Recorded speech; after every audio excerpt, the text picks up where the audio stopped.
The title of the post I made was, "Am I overreacting?" And it's probably coming through in this podcast. I'm still quite upset with them, and I agree with a lot of what those folks were saying. Yes, I'm sure Okta is attacked repeatedly. Now the question is, what does that look like?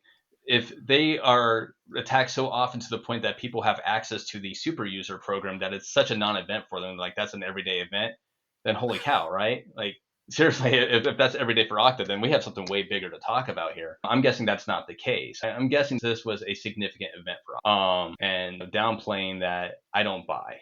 I think this was a significant event, and Okta was very happy to keep Stopped it it. under wraps and hope that it never came out. And I think, I as we said at the start, yeah, I don't think anyone really, I don't think there was any actual breach of a customer's account. I think what we saw in the screenshots was pretty much all that happened. But I think if you were to get Cloudflare CEO on this podcast, he would tell you that was significant. And the fact that he didn't know about it until a couple days ago when it was posted on Twitter was not acceptable for him. And I'll be really surprised if Cloudflare isn't looking at moving to another provider right now. For It the record, if reminds the me. Cloudflare CEO wants to come on this podcast, he or she is more than welcome.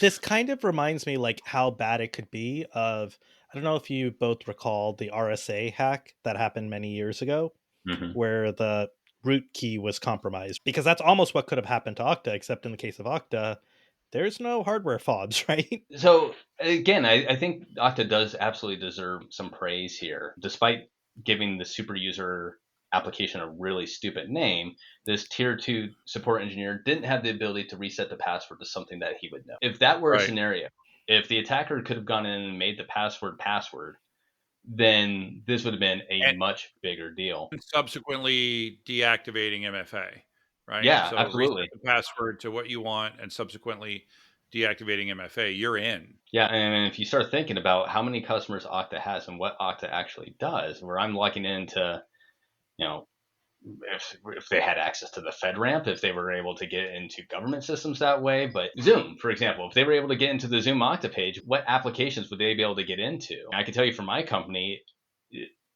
it's pretty much domain admin. You have access to everything, right? Definitely kudos to Okta for having those controls. And again, I really do praise their security team for catching it that quickly. That was an excellent detection on their part, especially for a third party in Costa Rica. Having that kind of logging, fantastic. But yeah, to your point, it could have been massive.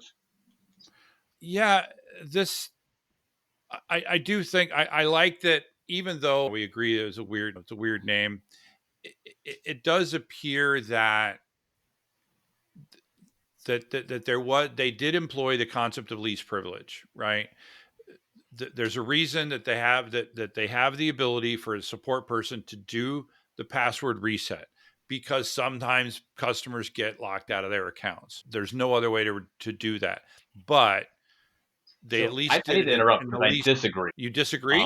Yeah, I do. So here's the thing, right? So they had these Okta support engineers, or honestly, these, what did we say, is Sykes? I can't remember which company came first, but Sykes, yeah, Sykes. these contractors have the ability to reset the passwords of their customers, of every user within their customers.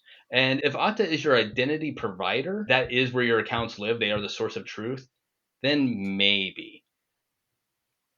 But if Okta is just your single sign-on solution or your SAML solution or something along those lines for Active Directory, do you, if you sign up for Okta as a customer, do you expect that there's some third-party company in Costa Rica that can reset your Active Directory passwords of your CEO right now? I Hmm. wouldn't, and I would expect them. Yeah, give me access, my admin access back to my dashboard if I happen to lock myself out at that point. Yes, but down to the individual user level, that certainly caught me off guard. I did not expect that.